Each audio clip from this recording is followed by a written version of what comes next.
السلام علیکم. د جیان سیټي نه روانې ما سویچن کاونټۍ ته. دا یو ورکوټې غوندې سیټي ده، هغې ته روان یم. هلته کې زموږ سفر راسیسي. نو دا هغه موټر وی ده کومه چې سویچن کاونټي ته رسېدلې ده. موټر وی ډېره زیاته خوبصورت او ډېره بهترین لوکیشن کې واقع ده او ډېر بهترین سفر هم دی. تاسو هر طرف ته ناشنا نظارې لیدلی شئ. بس تقریبا 2 غنټې په دې موټر وی باندې موږ سفر وکړو، بیا سویچن کاونټۍ ته ورسېدو د جیان سیټي نه.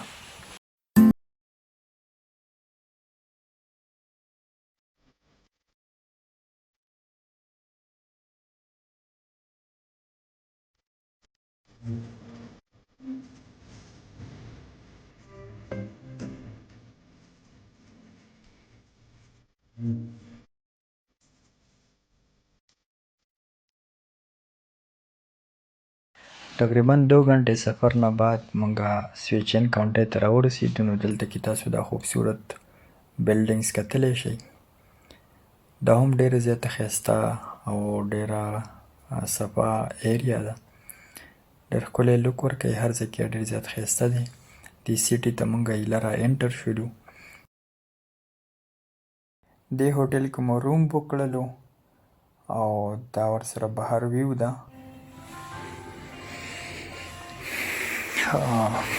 دا روم مې بک کړی، دلته رالم.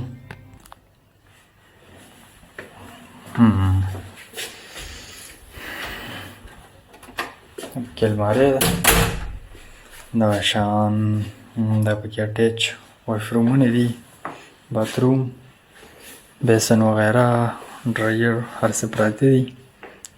بس دا پکې بیډ دی او کافي تیارولو دپاره هم اوبه او کوم چې هیټر دی څه ورته وایي ترماس کوکینګ دپاره هم پکې موجود دی.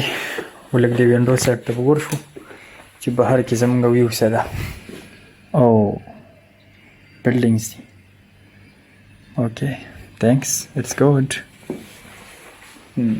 دا روم دی، تاسو کتی شئ. دا 88 یان باندې دلته کې موږ دا روم بک کړلو او دې کې بریکفاسټ هم وشته دی. نو بریکفاسټ هم راکوي، خو پته نه لګي د دوی به څنګه بریکفاسټ وي. دلته چې کله هم روم بک کې نو فلټر اوبه، دغه شان ډسپوزیبل ګلاسونه دا سیز دا موجود وي. دغه شان تاسو د ډسپوزیبل چپل کتی شئ، نو دا 1 ټایم یوز کولی شي. دا فرش نوي پراته دي دلته. ټیشوز وغیره دا هر سیز تا ډیلی دلته اویلیبل وي نوي. او دا هر څه میټرس وغیره چې څومره بیډ شیټ دی سوري او بلینکټس دا ډیلی دوی چینج کوي. دغه شان ټاولي ډیلی بیس سره دلته ټاولي تا ته درکوي، شیمپوان وغیره هر سیز پکې موجود وي.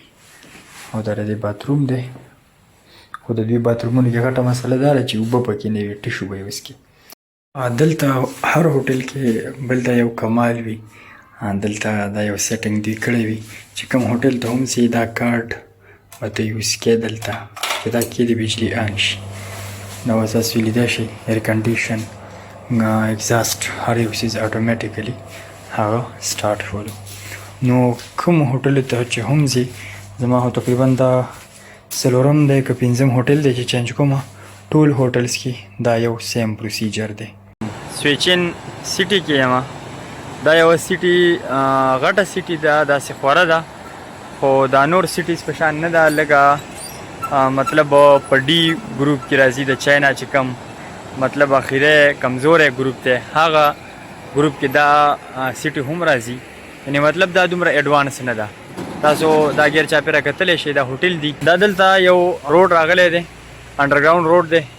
دلته کې تاسو لیدلی شئ دې ونې بالکل دا روډ دې ځای کې تنګ کړی دی. باقي دې ځای کې دا روډ بالکل ښه کافي کولاو دی. او دې ځای کې د دې یوې ونې د وجې نه دا ځای کې لږ تنګ دی، خو بیا هم دوی داسې نه کوي چې یاره دا ونې ووهي. هغه وجه دا ده چې دوی د ونو ډېر زیات قدر کوي، د ونو ډېر زیات خیال کوي.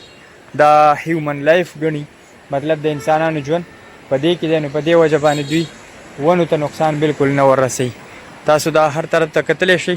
په دې سایډ باندې دا د شبي بوټي دي پاڼې د شو په شان دي والله عالم چې باقي څنګه د څه بوټي دي خو روډ په غاړه باندې دلته کې دا سیستم وي چې ښه د ونو هغه انتظام کړی شوی وي دلته را سپیکرې هم لګېدلي دي بټ آی ډونټ نو فار وټ پرپز دس مخکې ګورو چې څه حالات دي د مازدیګري کې د دوی چې کوم وریج خلک دی کوم چې د مرګ قابل دی هغه خلک واک له راوځي ګپ شپ له راوځي ځای په ځای ناستي ګپې لګوي یو ځای کې مې خیال کو یو 15 بیګانې یو 2 باباګانو داسې خپل منځ کې ګپې شپې لګولې او خنداګانې هم د یو بل سره کولې یو بابا ورته پته نه لګي څه کیسه میسه کوله نو مازدیګري کې دوی دا مشران چې کوم دي واک ته پاره راوځي دلته کې هم تاسو دا کتلی شئ دا بیګانې ما ته ډېر ناشنا ګوري because I am new for them so because of this they want to look at me